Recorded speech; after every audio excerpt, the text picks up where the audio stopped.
Ito yung isa rin sa maganda sa naging relationship ko doon sa nanay na yon.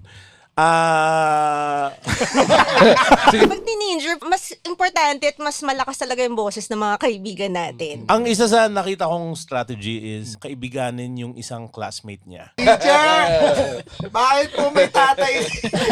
Ano ka klase? Yung classmate ni Andre, kinaibigan ko si Julia. Alam mo, pag kinakamusta ko si Andre, doon ako nangangamusta sa classmate niya. Kasi nagbibigay siya ng kakaibang perspective na hindi ko nakikita sa Kahit pera. kasama mo si Andre? Hindi, syempre pag ano lang, Sa akin nagme-message nakikita ni lang. Julia.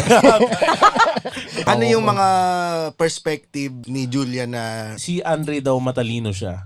Pero sobrang hindi niya sinasagad yung potential niya. Laging bare minimum yung pinapakita ni Andre.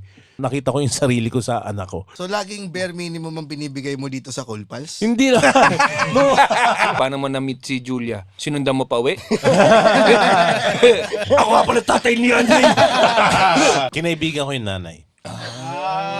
Nag-reach out ka sa co-parent, which is good. Sa school ni Andre, 12 years na siyang naandun. Kapag 12 years ka nagatid sundo ng mga anak mo, Mo na maging rin yung mga kaibigan mo na yung co-parent. ito yung isa rin sa maganda sa naging relationship ko doon sa nanay na yon.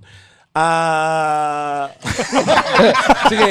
Nagtutulungan kami sa paghahatid sundo ng mga bata. Sa ganung paraan, nakilala ko si Julia. Nakilala nung nanay si Andre. Yung anak ko, may pinapakita siyang personality na nakatago sa akin. Si Julia ganun din. Isisera at usisero kayo. In a good way. In a good way In a naman. good way. Siyempre, hindi naman kami nag-overstep ng boundary sa mga bata. I agree with Muman na instead of kalabanin, kaibiganin muna natin yung mga kaibigan nila. Tapos, Kasi mainit lagi ulo mo eh.